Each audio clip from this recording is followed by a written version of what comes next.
Halo, kalian sedang mendengarkan podcast Ibu dan Anak. Bersama saya Fitri. Dan saya Kiki.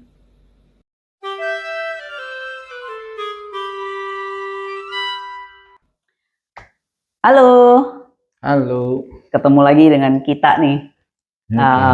Waktunya kita ngobrol-ngobrol lagi. Ya, abis cuacanya kayak gini ya, belakangan ini ya, akhir-akhir ini cuacanya Ya. nggak menentu. Oh, kita absurd banget sih ngomong cuaca gitu. Tapi memang cuacanya belakangan ini nggak menentu kan, Pak ya? Iya. Hujan terus, sepanjang sore kemarin tuh hujan terus, hampir tiap sore ya, dan hujannya tuh hujan deres banget, angin kenceng juga, terus kita dengar juga banyak banyak ini ya, banyak, Kejadian bencana. kejadian bencana, longsor lah, banjir bandang lah di mana-mana. Hmm. Padahal padahal sekarang biasanya kan kejadian-kejadian itu di awal-awal tahun ya, di bulan-bulan Februari gitu ya. Sekarang baru bulan September nih Ya. udah udah hujannya udah banyak banget, dan kejadian-kejadian yang berkaitan dengan hujan deras itu udah mulai terasa, dan peringatan BMKG juga ya, itu. Jadinya kita jadi bertanya-tanya nih, kenapa ya sepanjang tahun ini kayaknya biasanya kan April sampai September tuh masih kering gitu ya, maksudnya hujannya nggak banyak. Sekarang hampir sepanjang tahun tuh hujan terus kita rasakan. Itu kenapa sih, Pak? Apa yang fenomena apa ada sesuatu gitu? Ya kalau baca-baca sekarang kondisinya memang sekarang kondisi yang tidak seperti biasa. Dalam arti kita memahami biasanya polanya itu musiman yang kita bisa predik ya, seperti itu yang tadi ya, kapan musim kering itu mulai kapan, Januari mulai musim hujan itu kapan kayak gitu kan. Namun sekarang ini kejadiannya yang seharusnya kemarau, kering gitu, relatif curah hujan itu rendah, tapi ternyata itu lebih tinggi kayak gitu kan. Kejadian ini nggak hanya sekali, sering juga ya sebelum-sebelumnya. Betul, iya. Jadi di suatu lokasi apapun juga, terutama seperti di Indonesia, itu ada banyak sekali sirkulasi udara, mekanisme yang berperan di situ, di satu tempat kayak gitu ya. Ada yang sirkulasinya karena perubahan panas dingin atau dari siang dan malam, terjadilah sirkulasi seperti itu. Terutama sangat dirasakan oleh mungkin teman-teman kita yang dekat pantai, jadi dia ngerasakan ada angin dari malam-malam tuh anginnya kenceng banget. Iya, angin dari darat gitu menuju ke laut kayak gitu kan. Oh iya, kayak pelaut kan berangkatnya malam-malam gitu. Nelayannya. Itu kalau pakai layar. Kalau pakai layar, sekarang pakai boat ya, jadi nggak masalah. Pakai mesin boat. Ya beda lagi. Kemudian ya itu satu sirkulasi juga kayak gitu kan. Kemudian ada juga sirkulasi yang karena posisi kita ini kebetulan adalah di daerah yang daerah antara dari Katulistiwa ya, dekat Katulistiwa kayak gitu. Kita dipengaruhi juga oleh angin yang katakanlah angin barat dan angin timur kita menyebutnya ya, seperti itu. Yaitu yang bergeraknya musiman kayak gitu. Jadi kalau angin dari yang ke arah dari timur itu datangnya itu membawa dia lebih cenderung kering karena membawa karena melewati daratan Australia seperti itu. Sedangkan kalau dari barat itu cenderung lebih basah, musim hujan seperti itu, membawa musim hujan. Jadi kalau tadi musim kering, sekarang musim hujan. Nah itu dikarenakan posisi matahari yang bergerak. Kita merasakan ada summer dan winter kan kalau di Eropa. Iya, kalau di Eropa gitu. Summer dan winter. Pada saat summer, posisi matahari relatif agak ke sebelah utara. Summer di Eropa ya, di utara ya. Betul. Kira-kira 3-33 derajat ke sana. Kemudian dari itu balik lagi ke situ melintasi seperti itu. Kita dilintasi seperti itu, dua kali ya seperti itu. Nah itu membawa ke modal musim. Nah kalau itu yang berperan sehingga kita merasakan selain tadi yang daily kita merasakan, nah ini juga kita merasakan musim yang berbeda kan, sehingga itu musim ada kering, musim basah seperti itu yang kita rasakan. Samping itu ada lagi suatu mekanisme lain yang bergerak di Pasifik. Ya, seperti itu. Ya, itu yang kita sebut dengan ENSO atau El Nino Southern Oscillations seperti itu. Nah, itu punya pengaruh apabila ENSO-nya sedang kondisi positif orang nyebutnya. Nah, itu cenderung menjadi membawa ke Indonesia itu menjadi kering. Jadi sirkulasi yang di Pasifik, tetapi karena pengaruhnya adalah kondisinya itu menyebabkan kondisi yang lebih dingin. Nah, kalau kondisi dingin di Indonesia Timur, nah itu sehingga uap airnya itu menjadi lebih sedikit, penguapan lebih sedikit, sehingga itu membawa kepada kondisi yang rendah evaporasi, sehingga menyebabkan hujannya lebih sedikit di Indonesia. Kita merasakan hampir seluruh Indonesia akan merasakan seperti itu. Kalau itu ada juga lemah atau kuatnya gitu. Oh gitu. Ya, kalau kuat berarti ENSO-nya kuat, positif berarti itu akan sangat kering kayak gitu. Itu yang kita rasakan tahun 2019, 2015 ya seperti itu yang dirasakan. 2002, 2003 juga kita merasakan seperti itu. Yang terkenal itu 1997 yang itu kebakarannya banyak banget. Oh, 97. Iya. Terakhir ada 2015. Oh, itu yang kemaraunya panjang banget rasanya. Sampai itu tanaman-tanaman sawah itu kering, kemudian panen juga gagal. Seperti itu kondisinya. Benar-benar kering waktu itu ya. Kita juga pernah waktu itu ke daerah Jawa itu tanah sawah itu sampai retak-retak gitu ya. Betul. Nah, saking keringnya. Betul, dirasakan seperti itu. Kebalikannya itu kalau terjadi La Nina, jadi kondisinya malahan uapnya airnya itu cenderung lebih panas di Indonesia Timur, sehingga penguapannya juga lebih tinggi, sehingga membawa hujan yang banyak. Nah, kondisi sekarang yang hujan banyak tahun ini adalah kondisi karena La Nina. Itu disebut sebagai ENSO negatif. ENSO negatif. Betul. Jadi ENSO itu ada dua ya, negatif, positif. Betul. Kalau ada lemah kuatnya juga ada lemah dan kuat ya. Tapi negatif positif dulu gitu ya. Kalau negatif itu berarti La Nina. Benar ya, La Nina. Itu yang membawa basah ke Indonesia ya. Kalau positif berarti itu El Nino. Itu berarti ke Indonesianya membawa kering gitu. Gitu.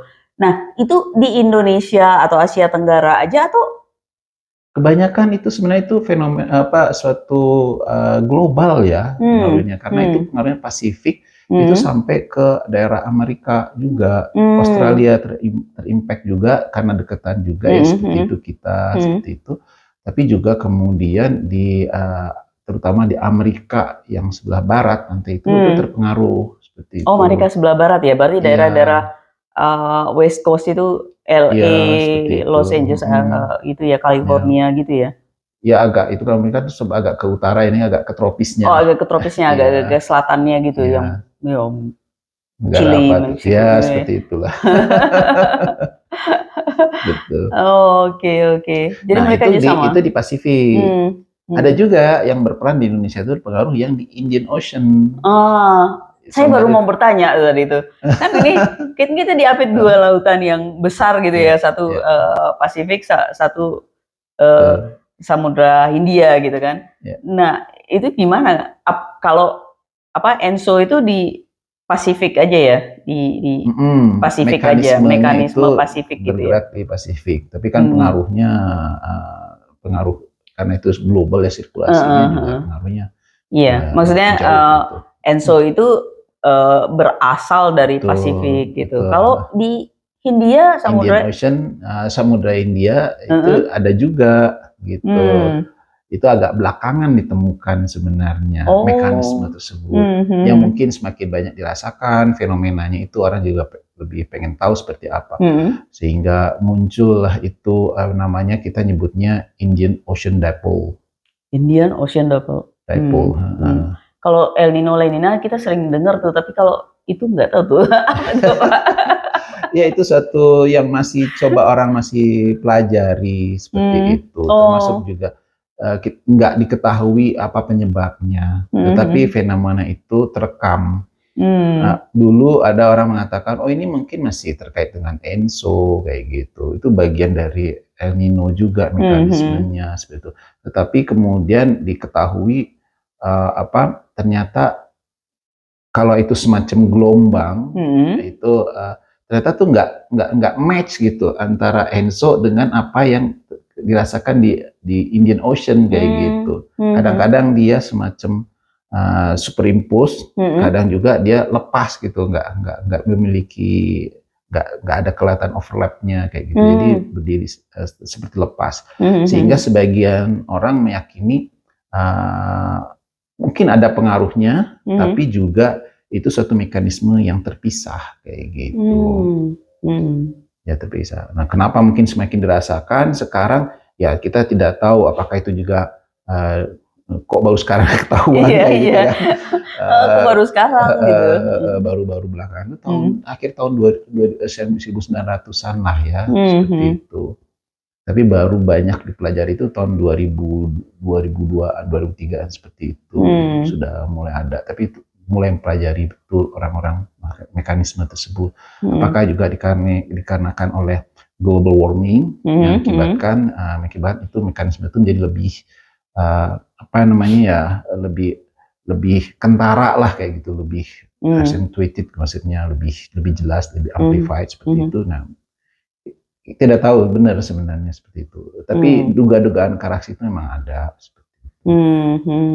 Nah, kalau di India kita nyebutnya kalau sekarang ini juga kalau kondisinya, kalau dengar apa yang dikatakan oleh BMKG kemarin waktu kita kemudian dengar beritanya itu, ini sekarang ini lagi negatif fasenya, iodin negatif di Indian Ocean. Di Indian Ocean malah. Betul.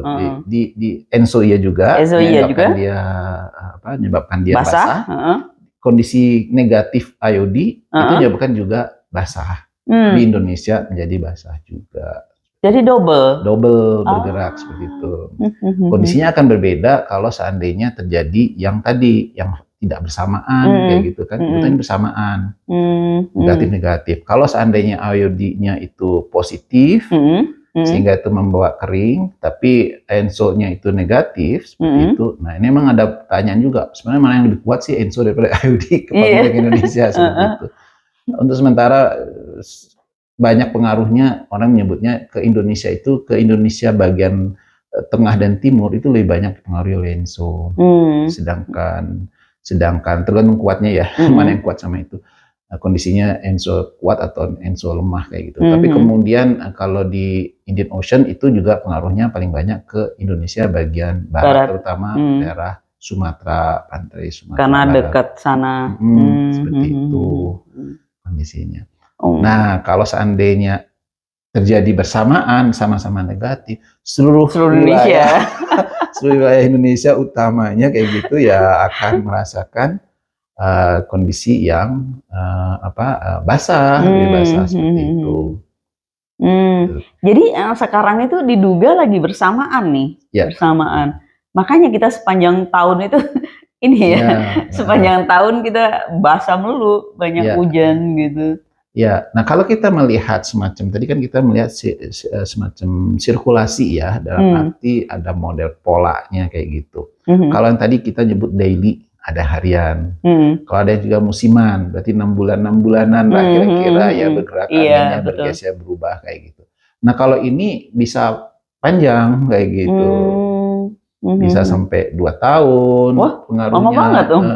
Bisa tergantung kuat lemahnya, bisa juga hanya sebentar kayak gitu. Tapi, nah ini orang nyebutnya bisa dikatakan antar tahunan lah, interannual kayak gitu. Jadi interannual, jadi interannual gitu. Ada seasonal, ada interannual berarti antar tahun gitu. Jadi bisa lebih dari setahun, bisa 2 tahun kayak gitu. Oh, gitu tuh. Iya, benar. Panjang gitu ya. Waduh. Kita itu lebih kompleks lagi di kondisi Indonesia itu. Ada lagi suatu mekanisme lain yang membawa kepada kondisi anomali. Yang tiba-tiba terjadi pada musim kering, kok tiba-tiba ada hujan kayak gitu kan, ada kondisi tertentu seperti itu yang membawa kondisi disruption terhadap kondisi seasonal yang pada normalnya. Jadi kalau maksudnya ENSO itu dalam keadaan stabil normal, tetapi musiman berarti sudah juga normal berjalan 16 kali, ternyata ada disruption di tengahnya. Yang bukan karena ENSO, bukan karena IOD, tapi ada namanya MJO. Itu Apa itu? Madden-Julian Oscillation.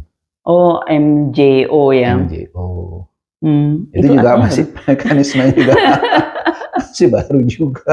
Maksudnya masih pemahaman orang juga masih ya banyak sih pemahaman sudah tentang MJO ini pengaruhnya, tapi akibatnya adalah bahwa memberikan disruption terhadap season yang ada di Indonesia. Itu adalah uap air awan yang bergerak terus dari sirkulasinya itu dari sebelah barat dekat ke pantai dekat Afrika. Oh, sampai sejauh itu ya? Sejauh itu. Jadi India agak ke sana lagi gitu kan, ke arah barat lagi. Kemudian itu bergerak sampai kemudian menghilang setelah nggak tahu menangnya mana, pokoknya di Pasifik lah sebelum sampai ke sana lah seperti sebelum itu. Satu putaran ya, setengah putaran lah berarti nanti sirkulasi lagi gitu, nanti balik lagi. Nah itu prosesnya bisa berapa ya berapa bulan kayak gitu, cukup lama proses sirkulasinya seperti itu. Nah itu bikin disruption. Itu yang disruption. Sementara yang agak menetap gitu agak lama itu yang Pasifik sama Indian Ocean gitu ya. Itu. Tapi jadi ribet banget dong cuaca. Jadi kita nggak tahu sih apakah belakangan ini aja atau dari dulu-dulu seperti itu sebenarnya. Sebenarnya dari dulu sudah ada. Cuman pemahaman orang mungkin waktu itu ya belum secanggih sekarang, pengamatan orang belum juga. Karena kan bagaimanapun juga kemudian orang juga harus memiliki alat-alat untuk monitor kan, ini apa sih sebabnya, fenomenanya apa sih, ada telekoneksi nggak gitu orang nyebutnya, teleconnection antara satu mekanisme dengan mekanisme yang lain. Jadi bisa jadi itu mekanisme itu gitu. Karena dulu orang menganggapnya IOD itu bagian dari ENSO kayak gitu, punya koneksi yang kuat kayak gitu. Tapi kemudian belakang-belakangan ditahu bahwa ternyata itu suatu berdiri sendiri terpisah gitu ya.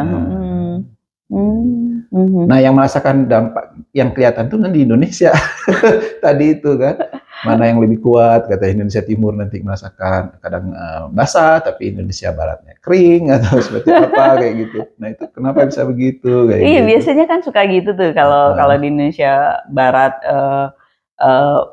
kering gitu, biasanya Indonesia Timur agak basah gitu, sebaliknya kan gitu sering.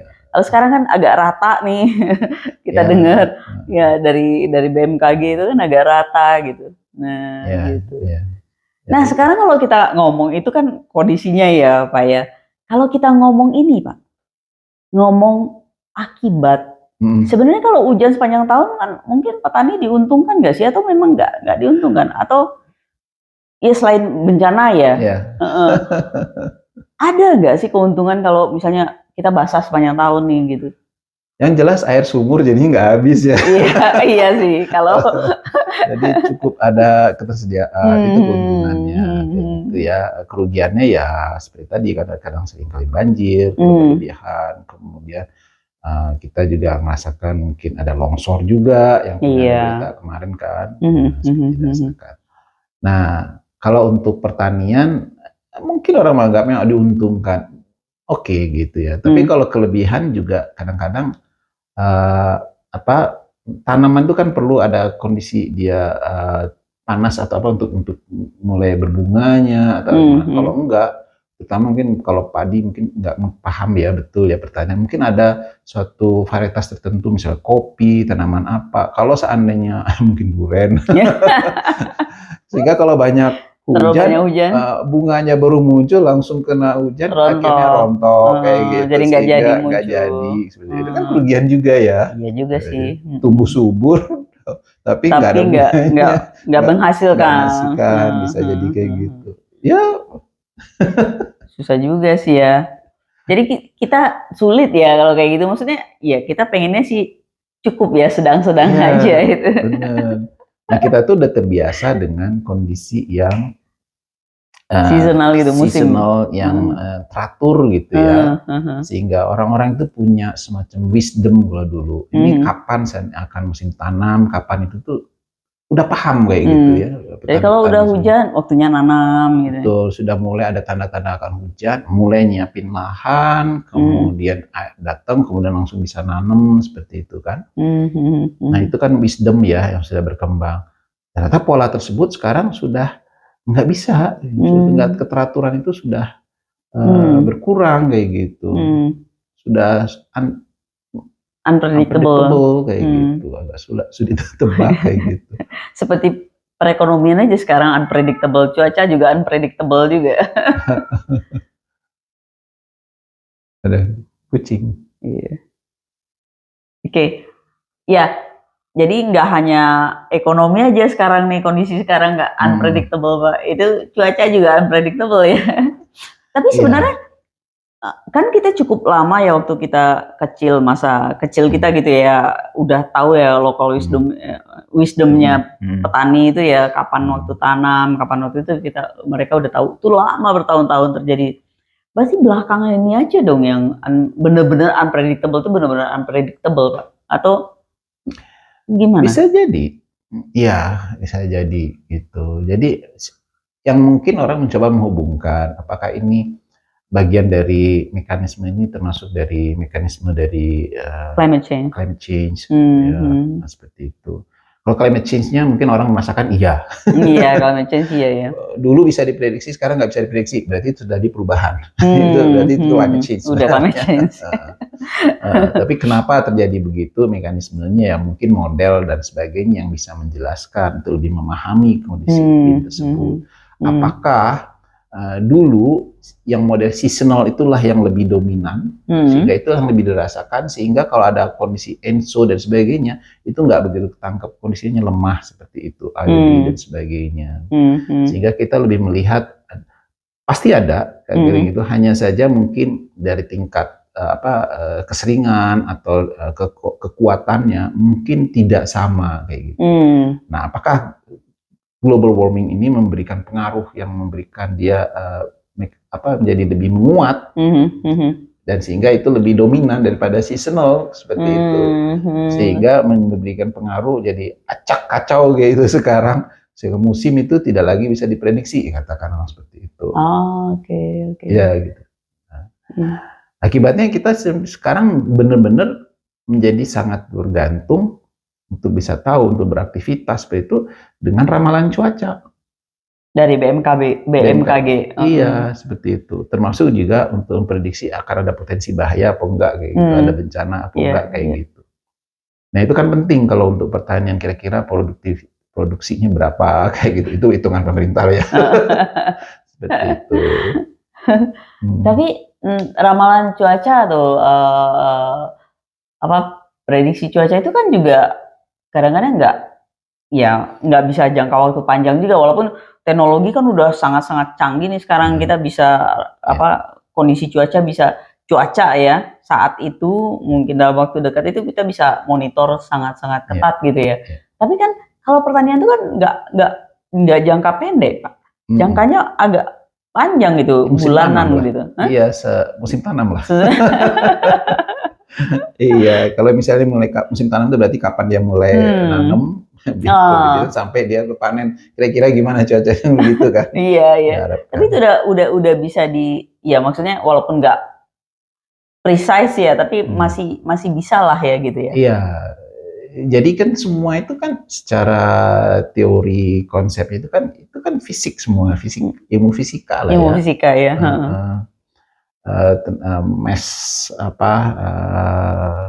Sistem lah kayak gitu ya. Ada termodinamikanya juga di situ dan sebagainya. Heat transfer dan sebagainya ya bermain di situ. Sehingga itu bisa dimodelkan. Gitu. Iya. Jadi orang bisa dimodelkan, bisa ini bergerak kemana, ini lagi ke sana. Kalau temperatur naik sekian, maka dia akan lebih banyak dominan apa. Kalau dia bawa uap air berarti kan pergerakan udaranya yang dihitung gitu ya, sehingga bisa diperkirakan. Kalau terjadi, kemudian juga bisa dilihat juga kalau seandainya panasnya sekian di sini, berarti akan banyak uap air berada di sini, kemudian dia akan dibawa kemana dan jatuhnya di mana. Itu menjadi awan terbentuk seperti apa, gimana. Itu kan bisa jadi dimodelkan. Hanya mungkin memang kondisinya kompleks ya, seperti itu. Tetapi teori dan itunya sudah semakin berkembang, seperti itu. Komputasi juga semakin berkembang, seperti itu. Jadi pemahaman orang terhadap mekanisme cuaca dan kemudian sangat membantu tentunya dalam membuat prediksi kayak gitu. Jadi prediksi itu bisa akurat sekarang. Nah, ada lagi persoalan-persoalan adalah datanya kayak gitu. Karena kan diperlukan data monitoring supaya monitoring benar gitu kan, supaya lebih akurat seperti itu. Kalau seandainya datanya itu tidak cukup banyak kayak gitu, karena mungkinlah stasiunnya satu provinsi satu, ya nggak mungkin lah kayak gitu, berat lah ya untuk membuat prediksi. Karena kita perlu banyak stasiun. Iya, jarak antar stasiun dan stasiun juga harus lebih rapat gitu ya. Kalau sangat jarang ya susah kayak gitu. Nggak persis jadinya ya. Betul. Tapi sekarang juga banyak dibantu dengan teknologi satelit kayak gitu kan. Satelit itu bisa dengan foto satelit bisa memberikan data suhu kayak gitu, di mana hujan seperti apa itu bisa. Iya, itu canggih banget ya sekarang. Awan juga bisa seperti itu. Teknologinya makin banyak berkembang karena itu tidak bisa memakai radar juga bisa. Kalau dulu kita hanya mengandalkan penakar, walaupun itu udah mungkin yang paling akurat ya, berapa jumlahnya itu kan ditakar gitu, diukur banget kayak gitu, dihitung volumenya gitu.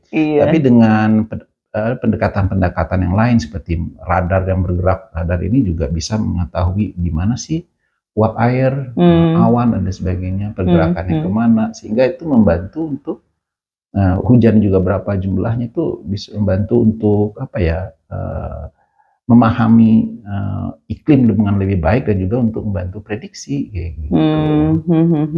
Benar. Tapi kan ingat nih waktu pas ya masih beberapa puluh tahun yang lalu lah, beberapa tahun yang lalu gitu ya. Itu kan kita masih kalau pas diskusi masih ngomong itu pengukurannya tuh kayak gitu, ditampung airnya berapa berapa curah hujannya terhitung dari situ. Nah sekarang kan ada satelit kayak gitu. Apa nanti suatu saat bisa dong hitungan ini stasiun-stasiun hujan itu dihilangkan, diganti dengan hitungan satelit? Apa perhitungannya udah mendekati atau masih ini ya? Itu pendekatan, yang ini lebih akurat betul. Sehingga yang perlu dilakukan adalah kalibrasi. Jadi data dari satelit yang bentuknya data cuma digital atau kondisi apa kayak gitu ya, berdasarkan dari intensitas cahaya atau intensitas apa dan sebagainya. Hubungan cahaya sih pastinya itu pasti kan lebih daripada warna-warna ini ya, biasanya kalau lihat foto satelit jadi berubah dari ke dalam membaca ininya ya. Itu sensor-sensor yang kemudian kan berubah dalam bentuk angka lah seperti itu. Kemudian itu kan di angka ini artinya apa kayak gitu. Sehingga diperlukan kalibrasi, validasi data. Gak usah itu. Sekarang juga bisa sih kalau kita mau melakukan pendekatan, kita foto aja dengan kamera kita biasa, gitu. Oh gitu. Kemudian kita lihat gitu, ini intensitasnya berapa gitu. Jadi tinggal dikalibrasi. Hanya saja fotonya harus standar, sehingga kita sama gitu. Ngitungnya kemana-mana sama gitu ya.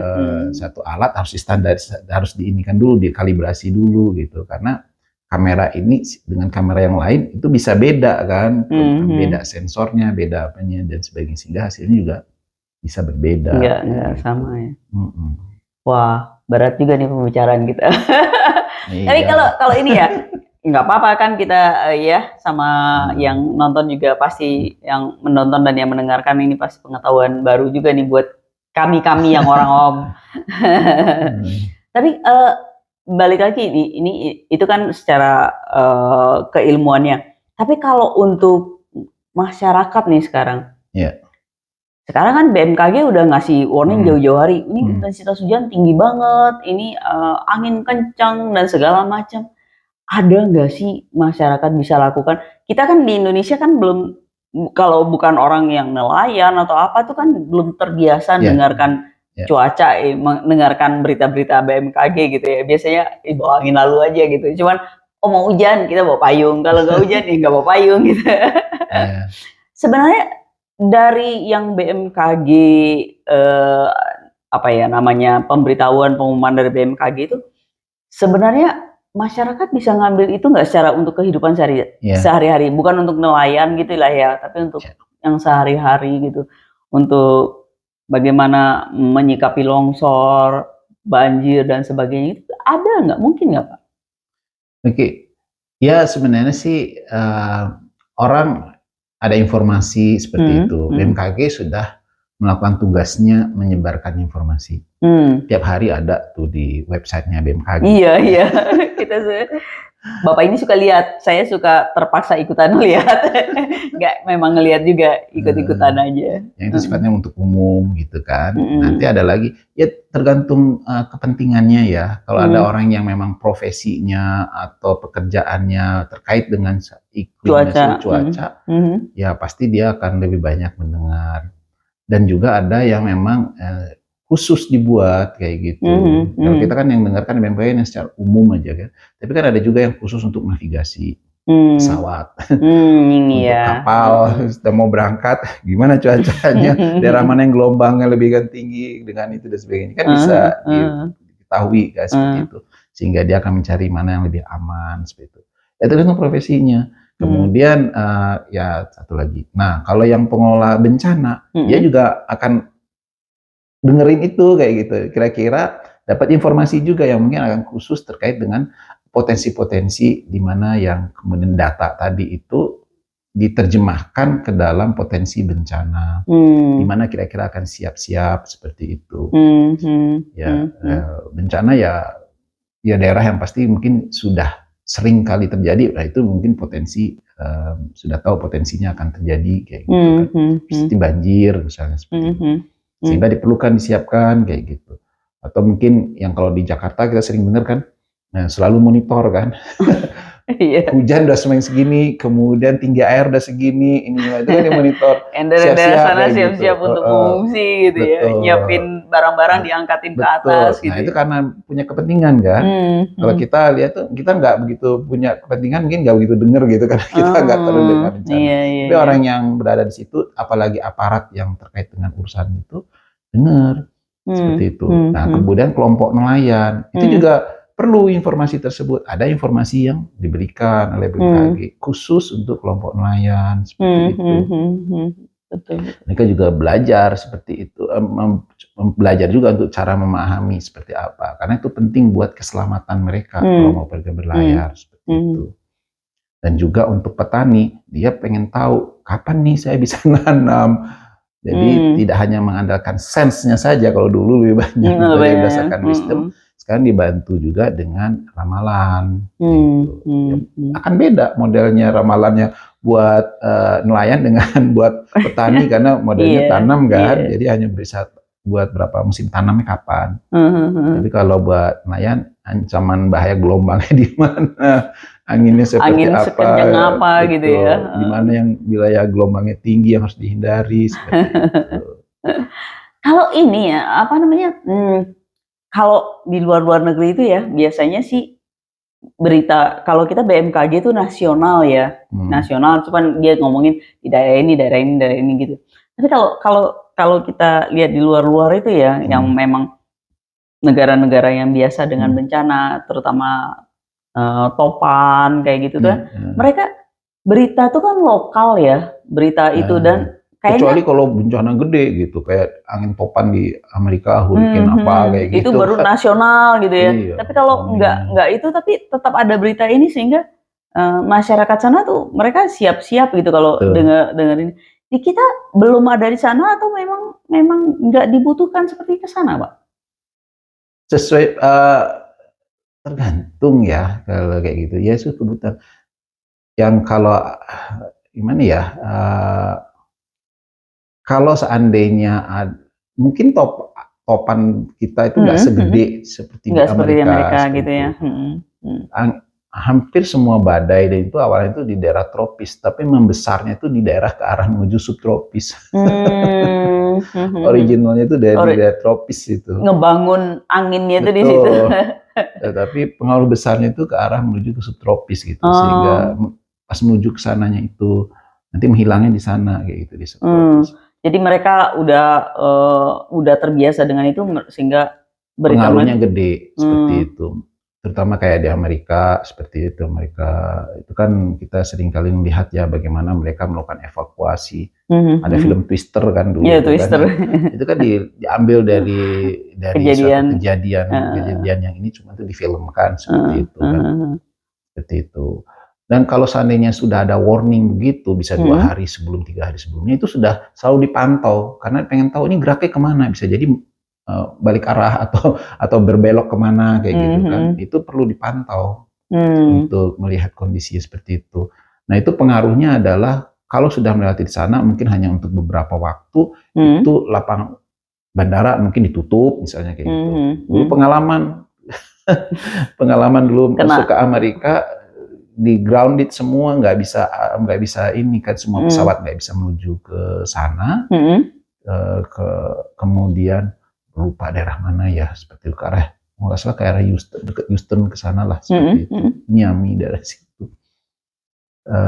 Nah itu daerah banyak ininya, sering topan, sering iya seperti itu. Itu kita terpaksa diem karena di sana nunggu kondisi memungkinkan untuk pesawat dulu bisa terbang lagi.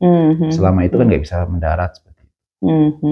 Nah kemudian kejadian juga pernah di Eropa, yang kejadian di Prancis waktu itu, terpaksa pesawat yang tadi sudah menuju ke sana akhirnya berhenti dulu, dialihkan ke Milan waktu itu. Jadi ke Italia deh. Mayan. Enggak juga. Iya cuma nunggu aja gitu, nunggu di sana bisa keluar, habis itu nanti kalau sudah ada pemberitahuan, oh kondisi sudah memungkinkan, sudah mereda, sehingga kita naik lagi ke pesawat, kemudian sudah balik situ. Nah, jadi apa ya, dikeluarkan berita itu dari jauh-jauh hari untuk memberikan warning, ya, karena mungkin daerah masyarakat tertentu yang akan terdampak gede gitu. Kalau kita mungkin enggak begitu, enggak sebesar itu ya. Kita kan lebih cenderung yang kita khawatirkan sekarang ini kondisi dengan hubungan dengan cuaca itu adalah kebakaran hutan. Iya betul. Warning ya, sehingga kemudian kalau ternyata kering yang panjang dan kering atau agak lama kayak gitu, kita khawatir nanti akan terjadi kebakaran hutan, sehingga aktivitas hutan pun harus hati-hati gitu, apalagi orang-orang dekat hutan seperti itu. Itu kan peringatan, jangan membakar kayak gitu, karena nanti kalau sudah membakar agak repot gitu kondisi dan seperti itu. Nah itu dari jauh-jauh hari biasanya sudah ada warning, dan itu nanti aparat di sana yang akan lebih memberitahu kepada masyarakat supaya menghindari membakar dan sebagainya. Ya. Tapi kita nggak pernah ini ya, kita nggak pernah ya alhamdulillah nggak pernah di tempat-tempat yang bencananya sangat-sangat besar kayak gitu. Kalau kita sih yang paling itu parah tuh banjir lah, yang paling sering ya. Jakarta banjir. Iya. Jadi nggak tahu sih apa, maksudnya kalau di luar itu kan memang masyarakat mau nggak mau dengerin dan dipaksa dengerin. Kalau di kita informasi seperti itu, maksudnya informasi bahwa daerah sini kalian harus cepat mengungsi, itu apa ya, tersebar untuk daerah sana aja, atau kalau misalnya ke semuanya kan percuma juga ya, terlalu global gitu ya, terlalu luas beritanya. Tapi masyarakat di sana itu harus tahu, apakah ada yang seperti itu nggak gitu? Ada ya. Ada. Biasanya itu lewat aparat, jadi berjenjang. Berarti informasi dari BMKG kemudian diterima oleh BNPB atau BPBD kayak yang siap-siap seperti itu, kemudian ke pemerintah juga, karena yang sebagai koordinatornya itu walaupun ada BPBD dan sebagainya, ya nanti yang sebagai komando itu kepala daerah seperti itu. Kalau ada apa-apa, gitu. Nanti kepala daerah akan beritahu, oh ini waktunya siap-siap untuk mengungsi, atau daerah mana yang itu dia monitor terus kan seperti itu, melihat perkembangan aja. Air sudah mulai naik, siap ini, terus orang belum mau mengungsi gitu kan, tapi kan sudah siap-siap seperti itu. Pas airnya sudah naik ke mana sekian ini, nah ada harus siap mengungsi, dan biasanya sih sudah ada bantuan kayak gitu untuk ini. Tapi kalau bantuan kan, bantuannya maksudnya bantuan skoci atau apa kayak gitu untuk orang peralatan. Ya sekarang ini sudah makin lebih baik gitu. Kalau dulu kita gagap gitu. kayak bingung gitu. Nah itu bagian dari suatu pembelajaran Adaptasi ya, pembelajaran terhadap Pembelajaran. kondisi seperti itu. Orang bisa menyebutnya adaptasi atau ya bagian dari mitigasi bencana atau disaster risk reduction ya seperti itu. Oke. Kesiapan. Iya, iya. Ya, mudah-mudahan ya, maksudnya kita butuh hujan tapi jangan terlalu banyak-banyak lah, cukup aja gitu. Hujan itu Kasihan. rahmat gitu. Hujan itu rahmat, tapi kalau banyak-banyak ya sulit juga ya Jadi bencana bencana. jadinya. Mudah-mudahan lah hujan nggak terlalu gimana-gimana banget, cukup untuk para petani menanam, cukup untuk kita nggak kekeringan. Maunya sih, tapi kan namanya alam kita nggak bisa ini ya. Ya kalau kita sebagai orang yang awam seperti itu ya kita persiapan lah ya, persiapan kondisi kalau seandainya. Kalau dalam arti kalau kita tahu nih kita ini walaupun kita di daerah yang jarang banjir, cuman kalau kita berpergian, kita jadi aware kan, jadi tahu jangan-jangan ini kok hujan lebat, jangan-jangan nanti di jalan ini akan banjir, jalan ini jadi ini ya. Kita berusaha menghindari. Nah, itu kan Iya. bentuk awareness sebenarnya dari Iya, setiap iya. orang tuh mestinya punya awareness di situ. Iya. Jadi mempersiapkan diri sebelum kejadian-kejadian Betul. ini. Iya. Dengan informasi yang sekarang udah makin canggih ya, seharusnya kita makin lebih prepare untuk sesuatu itu. Betul. Seharusnya, tapi kenyataannya enggak juga sih, Pak. Gitu. Oke, kayaknya udah panjang juga ya kita ngomong dan ngomong serius banget nih hari ini. Iya. Tapi nggak apa-apa. Itu jadi kita dapat informasi, kita dapat tahu sesuatu yang sebenarnya kita pengen tahu tapi nggak tahu mau nanya ke siapa gitu ya. Mudah-mudahan ini pencerahan buat kita semua. Terima kasih sudah menonton. Nanti kita ngobrol-ngobrol lagi dengan hal lain dan ikuti terus kami. Terima kasih.